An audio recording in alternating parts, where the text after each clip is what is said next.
اور وہ خوفزدہ بھی ہے اس سے, فیسینیٹ بھی ہوتا ہے اس سے بہت کہ بھئی کیا بندہ ہے, کیا خوبصورتی ہے, کتنا خوبصورت سا بندہ ہے, یعنی کتنی پیاری باتیں کرتا ہے, لیکن جرأت نہیں ہے. تو اس طرح آپ کی کتابوں کے نام بڑے یونیک ہوتے ہیں. جیسے میں نے ایک تو دکھائی ہے ماہ پوریاں, پھر ہے یہ نیلی کے سورنگ. میں نے یہ پوچھنا اور میرے دیکھنے والے بھی ضرور جاننا چاہیں گے کہ نیلی کے سورنگ کیا ہے؟ بھائی نیلی تو خیر وہ ایکٹرس کا بھی ایک نام تھا, کوئی ایسی بات نہیں ہے. اصل میں یہ جو کافیاں ہیں, یہ اس کی جو ساری بیک گراؤنڈ ہے وہ پنجاب کے, وہ سندھ اور ہماری جو اصل پاکستان ہے اس کی ریفلیکشن, یعنی اس کا اس پہ زیادہ اس کی بیسس ہے.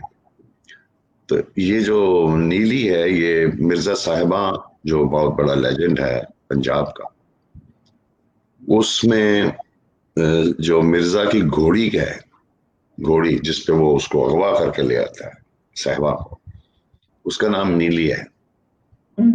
اور وہ نیلی کا درجہ بہت بڑا ہے, اس میں جو لیجنڈ بھی لکھا گیا ہے نا اس میں وہ نیلی کو بہت بڑا یعنی کیریکٹر ہے اس کا. تو نیلی کے 100 رنگ, کہ وہ جو نیلی ہے وہ کتنے اس کے رنگ ہیں. یہ سر بہت شعرا سے آپ کی ظاہر بہت اچھی دوستی بھی رہی. فیض صاحب کے خطوط میں نے دیکھے ہیں آپ کے پاس, اچھا. اور نیازی صاحب کے ساتھ بھی. سر آپ کی آپ کہیں کہ بہت اچھی دوست, ایک تو ہوتا ہے کہ آپ کی سلام دعا ہوتے ہیں, اچھا تعلق ہوتا ہے. اس وقت کے مطلب لیجنڈز میں سے کس شاعر کے ساتھ آپ کہتے ہیں کہ یہ اس میں مجھے کہیں نہ کہیں اپنا ہمزاد بھی نظر آتا ہے, اور کس شاعر کے ساتھ آپ کی دوستی کیا کہیں گے؟ بھائی دوستی تو جن سے تھی وہ بہت بے تکلفانہ تھی, یعنی کہ بے شک وہ بزرگ بھی ہوں لیکن فیض صاحب تھے, لیکن بہت بے تکلفی تھی, بہت گفتگو بہت بے تکلفی تھی, بلکہ اتنی تھی کہ وہ جو ان کے باقی لوگ بیٹھے ہوتے تھے تو وہ تھوڑا پریشان ہو جاتے تھے. مثلا کہ بھئی ایسا مذاق وہ ہم بھی مذاق ان سے کرتے تھے. جب ان کی سالگرہ تھی تو ان کے رنگ میں ان کے لیے نظم لکھی, انہیں کے رنگ میں, انہیں کے سٹائل میں. تو جب پڑھ کے میں آیا تو ملے مجھے تو کہنے لگے بھائی بہت زبردست تم نے نظم لکھی, بہت اعلیٰ یہ وہ. میں نے کہا فیض صاحب ہم نے کہا لکھ تو ہم بھی اس طرح سکتے تھے, مگر ہم نے کہا آپ ہی لکھتے رہے. تو اس طرح کی بے تکلفی تھی. ان کا ایک طرح کلام تھا, بیاں زندہ ہو, ہاں بھائی زندہ ہو. تو خود بہت ایک ٹماٹو شرٹ پہنی ہوئی ہے اور نیچے سفید جوتے ہیں اور بڑے سٹائل میں, اور سیریل لگایا ہوا ہے, ہاں بھائی زندہ ہو. میں نے کہا فیض صاحب آپ نے ٹماٹو شرٹ پہننی ہے, اوپر سے یہ سگریٹ پی رہے ہیں, آپ زندہ ہیں تو میں زندہ نہیں, میرا کوئی حق نہیں زندہ رہنے کا. تو اس طرح کی بے تکلفی تو تھی, لیکن وہ یارانہ تو پھر ہوتا ہے نا کہ بہت آپ کے کوئی اپنے ہم عمر لوگوں کے ساتھ ہوتا ہے. لیکن وہ بندے بھی بہت کمفرٹیبل تھے, مطلب اس طرح نہیں تھے کہ وہ کوئی رکھ رکھاؤ اور بڑا روب داب, وہ مجھے ویسے ہی پسند نہیں ایسے لوگ, میں تو وہاں چھوٹ جاتا. تو منیر نیازی صاحب سے میری بڑی بے تکلفی بھی تھی, بہت دوستی تھی اور بہت پیار تھا, اور میں انہیں شاعری سے بھی میرا بہت تعلق ہے. اور وہ جب منیر صاحب کی سے آخری میری ملاقات ہوئی ان کے مرنے سے کچھ دیر پہلے, وہ اسلام آباد ہم نے ان کو بلایا, تو میں نے ان کو لینے گیا, وہ فنکشن تھا جہاں اس کے لیے. تو وہ تیار شیار بڑے ہوتے تھے, بہت خوبصورت, مطلب وہ کلین ڈریس اور بہت امیکولیٹ, اور پرفیوم وغیرہ کا انہیں بڑا شوق تھا, بڑی پرفیومز وغیرہ. خیر وہ اٹھے اور میرے ساتھ چل رہے تھے, تو وہ جھکے ہوئے تھے بہت, اور جھک جھک کے چل رہے تھے, یعنی کہ گرنے جیسے بندہ گرنے لگا. تو میں نے انہیں پکڑ کے اس طرح ان کی کمر پہ ہاتھ رکھا اور میں نے کہا منی صاحب سیدھے ہو کے چلو, سیدھے ہو کے چلیں. یوں پکڑ کے ان کو تو انہوں نے مجھے اس طرح کر کے دیکھا بڑا, کہنے لگا ہون دس رہے ہیں مجھے, جب میں مرنے کے قریب آیا ہوں تو اب کہہ رہے ہو سیدھے ہو کے چلو. سر ایک اور بڑا انٹرسٹنگ ان کا واقعہ جب انہوں نے آپ سے کہا تھا کہ میں تیرا شاعر سے اے کون نے یہ ضرور بتائیے. یہ تو مشہور ہے, کچھ نہیں, وہ اپنی مستی میں کبھی کبھی اس طرح کی باتیں کرتے تھے. وہ اپنے بغیر اپنے علاوہ کسی کو شاعر نہیں مانتے تھے, وہ غالب کو بھی نہیں مانتے, وہ کسی کو نہیں مانتے. وہ انہیں کچھ پتا نہیں ہے, کچھ نہیں, وہ ایک شاعرانہ ایک ہوتی ہے نا, ایک مستی ہوتی ہے اس میں آدمی, وہ ایک نرگسیت ہوتی ہے کچھ لوگوں میں. تو وہ اب منٹو خود کہتا ہے کہ منٹو کہتا ہے کہ میرے خدا میرے سامنے افسانہ نہیں لکھ سکتا, مطلب میں سوچ رہا ہوں کہ خدا زیادہ بڑا افسانہ نکال ہے یا میں ہوں, ایسے بھی تو ہے نا. تو وہ ایک شاعرانہ تلی ہوتی ہے, ایک مستی ہوتی ہے, کچھ ایسی بات بندہ کر جاتا ہے. تو انہوں نے بھی کہا کہ یار میں تو شاعر ہیں, یہ کون ہے, who are these people, یہ کون لوگ ہیں ادھر ادھر, یہ کریخ اور فلاں اور یہ اور وہ. تو میں نے کہا منیر صاحب دیکھیں نا, اللہ نے آخر چھپکلیاں بھی پیدا کی ہیں, کاکروچز بھی پیدا کی ہیں, یہ وہ. ہاں تم صحیح کہہ رہے ہو, یہ میری شہادت کے لیے پیدا ہوئے, یعنی ایک وٹنس کے لیے پیدا ہوئے. تو یہ ان کا تھا. تو بہت اعلیٰ آدمی, بہت کمال کے آدمی تھے, خوبصورت, بہت مزے کے لوگ تھے. تو ان سے میری کافی بہت لوگوں سے, تقریباً سبھی سے میں ملا ہوں, اور بہت سے لوگوں سے میرا پیار اور بہت ڈیوٹی. میرے مہاراج کتک تھے, وہ بڑے مزے کے آدمی تھے, اپنا آرٹسٹ تھے, کالن ڈیوڈ تھے, ظہور اخلاق تھا, بہت پیارے لوگ, بہت اعلیٰ. اور پھر بہت سے اور لوگ, بڑا مزہ آتا تھا ان کے ساتھ. ان سے سب سے زیادہ اب بولو کس کو مس کرتے ہیں سب سے زیادہ سر اب؟ بھائی مس وس کرنے کا کوئی ادھر رواج نہیں ہے میرا, کیونکہ میں تو لیو کرتا ہوں, میں مس نہیں کرتا ان کو, میں ان کو لیو کرتا ہوں. اب میرے استاد, میں نے کچھ دیر موسیقی سیکھی استاد سلامت علی خان صاحب سے اور نزاکت علی خان صاحب سے, اور استاد مبارک علی خان صاحب سے, وہ سارنگی نواز تھے, اور ایک ہمارے صوفی صاحب تھے, صوفی کرم دین, وہ طبلہ بجاتے تھے. تو وہ میرے گھر آتے تھے سب لوگ, تو بڑا مزہ آتا تھا. ہر جمعے کو, اس زمانے میں جمعے کی چھٹی ہوتی تھی, تو بڑی موسیقی ہوتی تھی, بہت مزہ آتا تھا. تو میں ان کو لیو ہی کرتا ہوں, میں مس تو کرتا ہوں, وہ مس کرنا اصل میں لیو کرنا جو ہے وہ مس کرنا ہے میرے لیے.